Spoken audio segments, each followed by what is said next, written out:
नमस्कार। बहुत स्वागत है आपका। आप देख रहे हैं ग्रैंड धर्मा सन्मार्ग। दोस्तों, हमने पहले भी बहुत सारी बातें आपके बारे में बताई है, लेकिन आज हम और भी ज़्यादा कुछ आपको बताने वाले हैं। शायद सुनकर आपको अच्छा लगे। देखिए, शनि की सबसे प्रिय या फिर सबसे मजबूत राशि अगर कोई है तो वो कुंभ राशि राशि है। ये तो आपको पता ही है। अब कुंभ राशि की खास बातें क्या होती हैं, कौन कौन से नक्षत्र कुंभ राशि के अंतर्गत आते हैं और इनका प्रभाव क्या होता है, आज हम आपको विस्तार से बतलाएंगे। अगर आपकी राशि कुंभ है और क्योंकि यहाँ पर कुंभ राशि जो है ना, उसके अंदर 3 नक्षत्र आते हैं और ये नक्षत्र हैं घनिष्ठा, शतभिषा और पूर्वा भाद्रपद। अब शनि की राशि कुंभ राशि की विशेषता क्या है, ये भी जानना जरूरी है। देखिए, कुंभ राशि वायु तत्व की राशि है और ये जो हमने 3 नक्षत्र बोले, घनिष्ठा, शतभिषा और पूर्वा भाद्रपद, इन 3 नक्षत्रों में कुंभ राशि के प्रभाव और गुण दोनों ही अलग अलग हो जाते हैं। ऐसा नहीं है कि सभी कुंभ राशि वाले एक समान होते हैं, क्योंकि कुंभ राशि एक ऐसी राशि है जो शनि को भी प्रिय है और देवगुरु बृहस्पति को भी प्रिय है। यानी आप ऐसा कह सकते हैं कि कुंभ राशि में जब बृहस्पति बैठता है तो उसके परिणाम वैसे ही होते हैं जैसा वो कर्क राशि में देते हैं, बिल्कुल उच्च की तरह। यानी बृहस्पति की उच्च यहाँ पर बृहस्पति देवाकर हो जाते हैं। अब कुंभ राशि बहुत अद्भुत राशि है और इनके अंदर अलग अलग किन नक्षत्रों के प्रभाव से कैसा गुण पैदा होता है, आज हम यही आपको बताएंगे। लेकिन इसके पहले एक बात जान लें, अगर आपकी राशि कुंभ है तो आप एक ओपल ओपल एक white, light blue, light yellow colour का स्टोन आता है, इसको आपको धारण करना चाहिए। आप एक पन्ना भी पहन सकते हैं, लेकिन सलाह लेकर। अगर आप एक ओपल पहनते हैं, आपकी राशि कुंभ है, तो आप मानसिक समस्याओं से, भावनात्मक समस्याओं से बचे रहेंगे, क्योंकि कुंभ वालों का काम ही ऐसा होता है, लोगों को लेकर चलना, समाज के लिए कुछ करना। समाज में एक बहुत अच्छी भूमिका इनकी होती है। तो यहाँ पर टेंशन तो होता है और अपने इन्हें भावनात्मक रूप से चोट भी पहुँचाते हैं। तो इन चीज़ों से बचने के लिए एक ओपल धारण आप कर सकते हैं, लेकिन करेंगे कब? ये ओपल धारण करने के लिए आप पहले कुंडली अपनी दिखाकर फिर सलाह लेकर लीजिएगा। वैसे ओपल इंडेक्स फिंगर यानी अंगूठे के पास वाली उंगली में आप शुक्रवार के दिन धारण शाम में कर सकते हैं, लेकिन सलाह लेकर चांदी में। तो हम आगे बढ़ते हैं। अगर आपकी राशि कुंभ है लेकिन आपका नक्षत्र घनिष्ठा है, तब ऐसे में क्या होगा? देखिए, अगर आपकी राशि कुंभ तो है पर नक्षत्र घनिष्ठा हो तो इसका प्रभाव अलग होता है, क्योंकि घनिष्ठा नक्षत्र का जो स्वामी है वो मंगल देव होते हैं और घनिष्ठा नक्षत्र में कुंभ राशि को कमजोर माना जाता है। यहाँ पर घनिष्ठा नक्षत्र वालों के साथ अक्सर दुर्घटना की स्थिति बन जाती है, लेकिन घनिष्ठा नक्षत्र और कुंभ राशि वालों के अंदर फिजिकल ताकत बहुत होती है, शारीरिक ताकत काफ़ी मजबूत होते हैं ये। लेकिन ऐसा देखा गया है कि अक्सर दुस्साहस में आकर, जोश में आकर किसी बड़ी समस्या में फंस जाते हैं। अगर आपका नक्षत्र घनिष्ठा है तो आपको शमी का पौधा, जो शनिदेव का पौधा है, लगाना चाहिए और उनकी पूजा करनी चाहिए। ये आपके लिए बहुत अच्छा रहेगा। आप शमी का पौधा अपने घर के मुख्य दरवाजे पर भी लगा सकते हैं या पास में किसी पार्क में, आप किसी मंदिर में भी लगा सकते हैं। नियमित रूप से जल देते रहें तो बेहतर होगा। अब हम बात करते हैं कि कुंभ राशि अगर आपका है लेकिन आपका नक्षत्र शतभिषा है।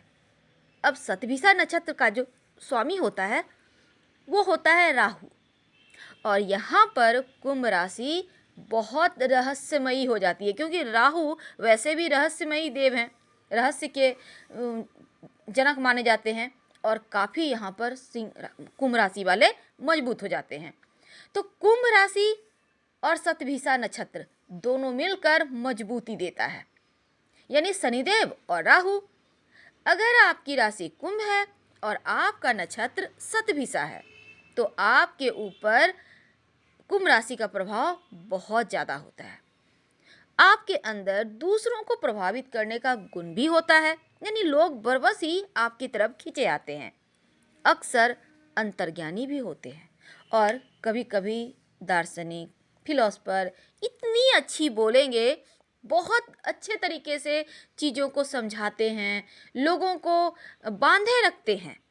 ये गुण इनमें होता है। कभी कभी इन्हें मानसिक समस्याएं भी परेशान करती है। अक्सर ऐसा भी होता है कि आप डिप्रेशन के शिकार हो जाते हैं, क्योंकि ज़्यादा बुद्धि के चक्कर में कभी कभी डिप्रेशन के शिकार होना निश्चित हो जाता है।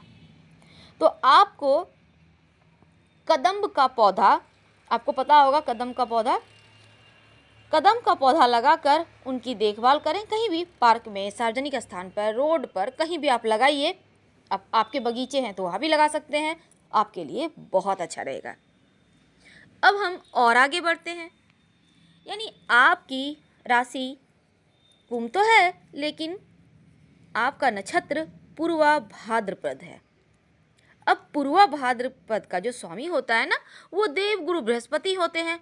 और पूर्वा भाद्रपद नक्षत्र के जो पहले 3 चरण हैं वो कुंभ राशि में आते हैं और यहाँ पर कुंभ राशि मध्यम हो जाती है। अब कुंभ राशि यहाँ पर मध्यम है क्योंकि शनिदेव और देव गुरु बृहस्पति का संबंध बन रहा है। वैसे तो ये जो पूर्वा भाद्रपद नक्षत्र वाले लोग होते हैं बड़े अच्छे होते हैं, लेकिन जल्दी निराशा में, उदासी में डूब जाते हैं, कहीं खो जाते हैं।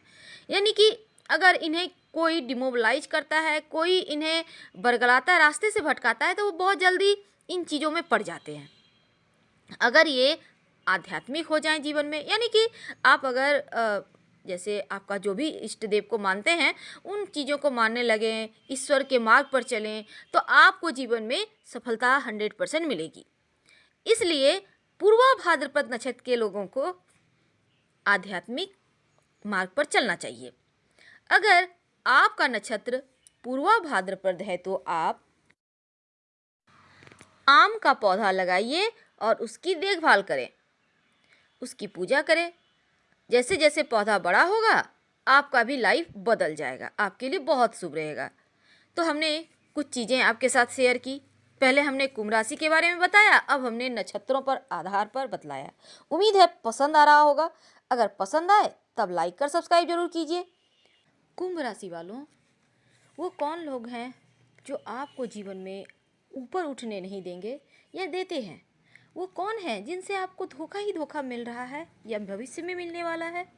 आज हम आपको वो बताने की कोशिश करेंगे और किनसे आपको रिश्ता बनाकर नहीं रखना चाहिए, या अगर वो आपके करीब हैं तो उनसे कैसे आप संभलें। तो चलिए शुरुआत करते हैं, और ये पूरी तरह से ज्योतिष के आधार पर है। देखिए, कुंभ राशि वाले होते हैं सच्चे, सबसे दोस्ती करने वाले, हंसने बात करने वाले। इनके मन में छल कपट जैसी चीज़ें तो होती नहीं है, और कभी कभी इसी चीज़ का सामने वाला फ़ायदा भी उठा लेता है। तो कुंभ राशि, आपको धोखा मिलने की संभावना खासकर धन के मामलों में, रुपये पैसों के मामलों में होता है। यानी इस मामले में ही अब आपने किसी को धन दिया है, पैसे रुपये उधार दिए हैं, या किसी से इस तरह की चीज़ें हैं आपको लेनी है, तो यहाँ पर आपको धोखा लोग दे देते हैं। और वो कौन सी है लोग? मेष राशि के लोग, धनु राशि के लोग और मीन राशि के लोग। इनसे आपको सावधान रहना है। याद रखिएगा, मेष, धनु और मीन, इनसे धन के मामलों में, रुपये पैसे के मामलों में सावधानी की आवश्यकता है। अब आप कहेंगे कि हमारे तो भाई वाइफ है, हमारे हस्बैंड है, हमारे माँ पापा है, हमारे भाई बहन है। देखिए, रिश्ते अपनी जगह हैं, लेकिन संभावना की बात यहाँ हो रही है कि इस मामलों में यहाँ सतर्क रहें। आपको यहाँ सतर्क किया जा रहा है। अब मान लेते हैं आप फंस चुके हैं, सच में धोखा मिल रहा है, तब ऐसे में आपको धोखा न मिले, रिश्ते भी बने रहें, क्या करेंगे? शनिवार के दिन पीपल के वृक्ष के नीचे एक मुखी या फिर 4 मुखी दिया आप जलाइए। ये आपके लिए बहुत अच्छा रहेगा। ये जो धोखा मिलने की संभावना है वो कम हो जाएगी और धन के मामलों में भी आप लकी बने रहेंगे। अगर बात करें आपके शत्रु राशि की, तो आपके लिए कौन है? सिंह राशि, धनु राशि और मेष राशि। इनसे आप विवाह करने से बचिए हर हाल में। सिंह राशि, धनु राशि और मेष राशि। सिंह राशि तो एक बार चल भी जाए, लेकिन धनु और मेष तो एकदम नहीं चलेगा। वैवाहिक जीवन में समस्या आती रहेगी, तकरार होते रहेंगे, क्योंकि इनसे निभना थोड़ा कठिन है। वैवाहिक जीवन में अगर समस्या है तो आप रोज सुबह भगवान सूर्य को जल अर्पित करें, 1 लोटा, उसमें 1 चुटकी हल्दी डालकर। तब ऐसे में अगर शत्रु राशि से विवाह भी हो गया है, समस्या भी है, तो बहुत हद तक आप बचे रहेंगे, सुरक्षित बने रहेंगे और आप लोगों की बॉन्डिंग भी ठीक ठाक रहेगी, निभ जाएगी। क्योंकि विवाह एक ऐसा बंधन है जो बड़े तय करते हैं अक्सर। अब तो लोग लव मैरिज करने लगे हैं, लेकिन फिर भी अच्छी बात है। दोस्तों, हम बात कर रहे हैं, अब मान लेते हैं आपको किसी का राशि नहीं पता, सिर्फ नाम से जानते हैं, वो इस नाम का है, वो इस नाम की है। तब क्या करें? आप कैसे पहचानें कि इनसे आपको धोखा मिलेगा या नहीं, आपको नुकसान पहुंचाएगा या नहीं? तो आपको नुकसान पहुंचाने वाले लोग होते हैं जिनका नाम शुरू होता है HPD। याद रखिएगा, HPD। फिर से सुन लें, HPD। ये 3 अक्षर ऐसे हैं जिनका भी नाम शुरू होता है। अब ह से कुछ भी हो सकता है, हीरो हो सकता है, P से प्रिंस हो सकता है, D से कुछ नाम रख लेते हैं, दिया मिर्जाई हो सकती है। तो फिलहाल हम आपको समझा रहे हैं कि ये 3 अक्षर ऐसे हैं जिनसे आपको इस नाम वालों से बचकर रहना है, क्योंकि ये लोग आपको हर हाल में नुकसान पहुंचाएंगे। तो इनसे आपको कोई खास प्रॉफिट भी नहीं होने वाला। इस बात को हमेशा ही कानों में खोस कर रखें। अगर हम बात करें तो देखिए, शनिदेव यहाँ पर थोड़े से आपको, वैसे तो कुंभ राशि की शनि की सबसे प्रिय राशि है, या फिर तो इनका आपका स्वामी ही है शनिदेव। तो यहाँ पर अपयश आपको नहीं मिलता। जैसा हमने कहा, कौन कौन शत्रु राशि हैं, दुश्मन राशि हैं। अब लोग परेशान करते हैं तो अपयश भी दे जाते हैं। तो यहाँ पर अपयश नहीं मिलता, लेकिन ऐसे लोग किसी की परवाह भी नहीं करते, यानी कुंभ राशि वाले किसी की परवाह नहीं करते। इसलिए यहाँ 50-50% मामलों में यश भी मिलता है और अपयश भी मिलता है। अगर मान लेते हैं आपको अपयश फिर भी मिल रहा है, लोग आपको इज्जत नहीं दे रहे, आपके बारे में बुराई कर रहे हैं, तब शनिवार के दिन आप सरसों तेल का दिया जरूर जलाइएगा, ताकि जीवन में सब कुछ खुशनसीबी से आता रहे, आपका किस्मत चमकता रहे, साथ देता रहे, साथ मिलता रहे। तो फिलहाल हम आपसे विदा लेते हैं। पसंद आए तो लाइक कर सब्सक्राइब करें। हर हर महादेव।